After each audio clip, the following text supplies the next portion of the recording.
Oi, pessoal! Hoje a gente vai fundo, mais fundo mesmo, em um dos maiores clássicos de aventura de todos os tempos, A Incrível Jornada ao Centro da Terra, de Júlio Verne. Já pararam para pensar nisso? Essa foi a pergunta que deu o pontapé inicial para uma das mentes mais criativas da literatura.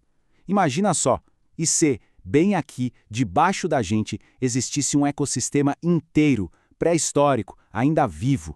Pois é, em 1864, Júlio Verne, que era um verdadeiro visionário, escreveu essa história. Foi numa época de muitas descobertas científicas, então ele misturou o que se sabia de geologia e paleontologia com uma aventura assim, de tirar o fôlego. Ok, vamos começar a entender essa história. Tudo começa não com o mapa do tesouro, mas com um enigma antigo, super misterioso.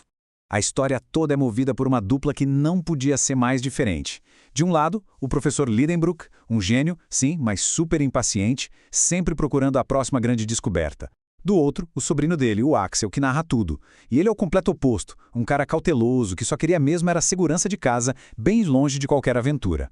Então, um dia, dentro de um livro velho, Lidenbrock acha um pergaminho com uma mensagem toda codificada. Ele fica assim completamente obcecado em decifrar aquilo. Ele tem certeza de que ali tem um segredo gigantesco.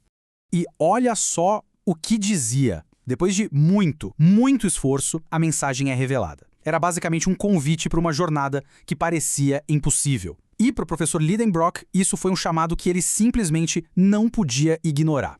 Bom, com o convite aceito, a jornada começa. O destino? Uma descida super perigosa que começa lá na Islândia, uma terra remota e cheia de vulcões. Mas a dupla sabia que não ia conseguir fazer isso sozinha. Para guiar eles nesse terreno vulcânico todo, eles contratam o Hans, um caçador islandês. Ele é o cara calmo, resiliente, sabe tudo de sobrevivência, basicamente o pilar silencioso que vai segurar a expedição inteira. E aí vem o primeiro grande perrengue. Lá no fundo das cavernas, perdidos com o calor só aumentando, a coisa mais essencial de todas acaba: a água. A desidratação vira uma ameaça de morte real.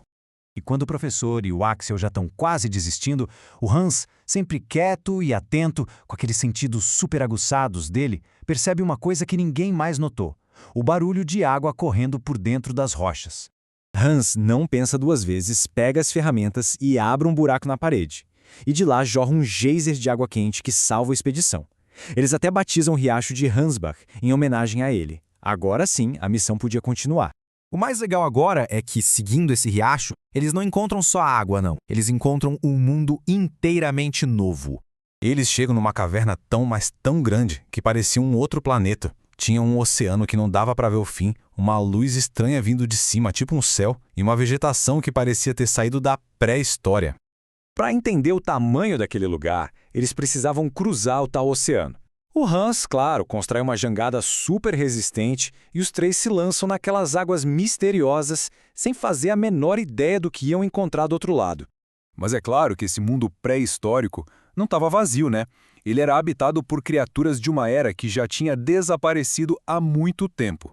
No meio da travessia, eles dão de cara com uma cena que parecia saída de um pesadelo, ou de um sonho pré-histórico, um ictiosauro e um plesiosauro brigando até a morte.